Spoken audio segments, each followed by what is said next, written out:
One of the biggest questions this offseason for the Avalanche is what is the future of Marty Necas? Yes, his contract, but also how will he perform this season? Right off the bat, boys, my biggest question, scale of 1 to 10. How important is it even for Marty Necas to be successful this year? Call it near point per game this season. 9. I think it's vital. That's the guy that is taking Mikko Rantanen's spot in the lineup. They've had an elite guy there for years.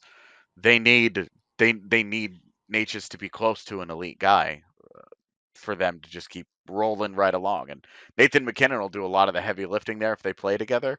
But if he's not on Nathan MacKinnon's line, he's on a second line, he needs to be the guy driving that play. That's why he's in Colorado.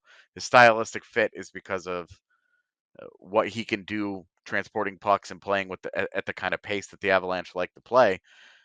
He's got to really, really pop off. He's really got to lean into it and have a great year. Yeah, this is a guy I've always liked. I loved him in Carolina. I thought that he needed to, be on a team like the Avalanche, for example, and to really bring out his talent more. And I believe that it happened right away. It clicked right off the bat with Nathan.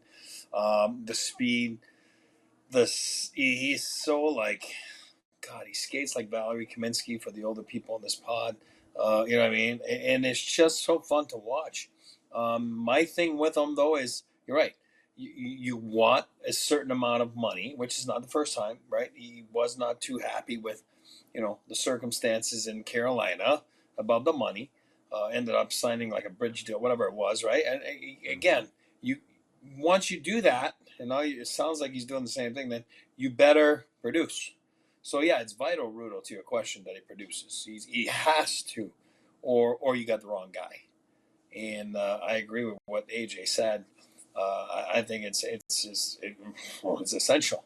It's essential for him to produce. So, do I think he's going to produce? Yes. Just to elaborate a little more to that question and slide sideways a little bit on it. Like, now, my God, this is not the player talking. Now, this is the management talking. Like, I like when guys come in, especially early, like you're seeing right now, for example, Brock Nelson that's been there. You're going to say he's got kids and everything and schooling in Denver. Yeah, I get that. But once you get traded halfway through a season, you're never really settled in, you know what I mean? Because it's on the fly and you're just jumping in and, you know what I mean? Then all of a sudden you just kind of, you're not organized the way you should be, you know what I mean? And now you have all summer, to do whatever you need to do. And we always say, hey, careers are short. They are. There's plenty of time for all the other stuff. But, for me, I'd like to see him right now. I would have liked to see him in town before now. I don't think he's been around. I would have liked to see him in town for the last few weeks. Why? For everything I just talked about. To get organized, to get ready to go. So when the season starts, there's no excuses. You're ready to go. And you produce, like Rudo's question asked. Is it important? Absolutely. It's important that he produces. So let me ask you maybe a question of where is he more important? In 30 regular season games last year, he had 15 power play points. At times, it felt like he was really helping the power play. At times, it felt like there was a little bit of a clash with him and MacKinnon just having multiple right-handers on that power play one unit. And on the flip side, in 30 games, he only had 6 even strength goals for Colorado. Does he need to continue being a force on the power play? Is that more important, or do we need to see that goal scoring pick up at even strength or 5-on-5? Yeah, I mean, his 5v5 production has to get better. It just flat out does, especially if he's going to be saddled primarily alongside Nathan MacKinnon. It's got to get better. Yeah, the power play production needs to also be good.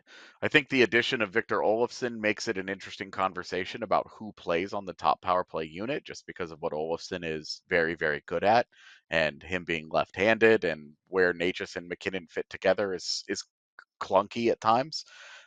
With no Ray Bennett and them trying some new stuff out this season, I'm curious to see what it looks like as that develops. But frankly, he wants to get paid a lot of money. He's trying to get paid $10 million a year. The answer needs to be both. I agree. I agree, because if you produce at 5-on-5, then you're a valuable part of your lineup, right?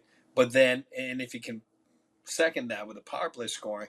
And always remember, if you're not scoring on the power play, on every power play, then you got to start wondering a little bit like, hey, what's going on? You know what I mean? Because those guys that don't touch the power play, you go ask them if they would love to get on the power play a little bit, just to get out of a slump sometimes. All you need is that easy tap in rebound or a tip in front of the net. You know what I mean? And it's like, oh, if you don't get those opportunities, it's hard to get out of slumps. It's hard to not let it get to your head. So the power play is huge. You got to produce on the power play, and you got to produce 5-on-5. And I think, like I said, if Marty wants to get paid, you know what I mean? Like it sounds like he wants to get paid, then that level of production needs to be there.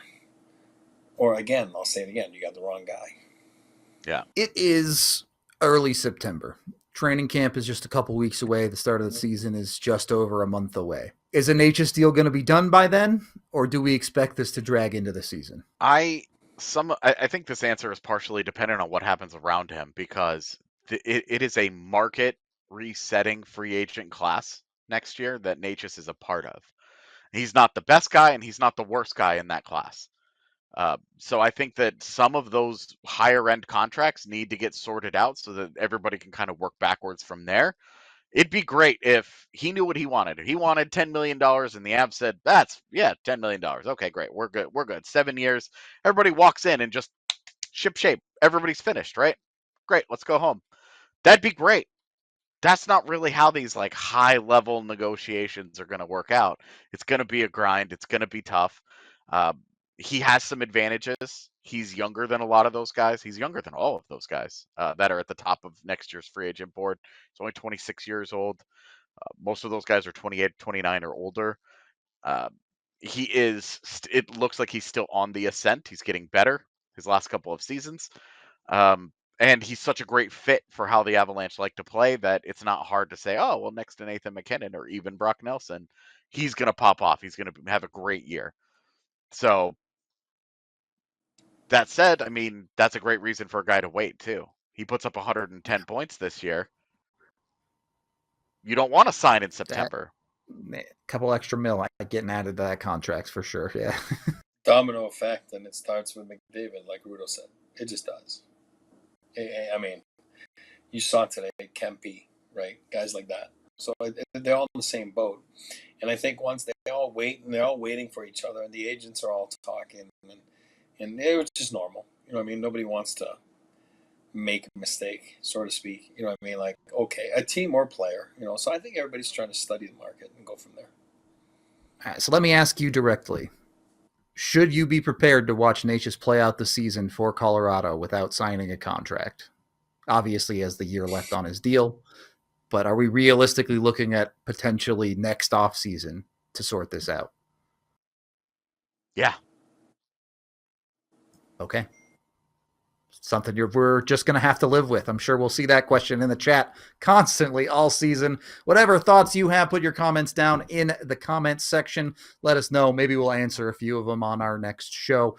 We appreciate y'all. This has been the DNVR Avalanche mini pod, and we'll see you on the next one.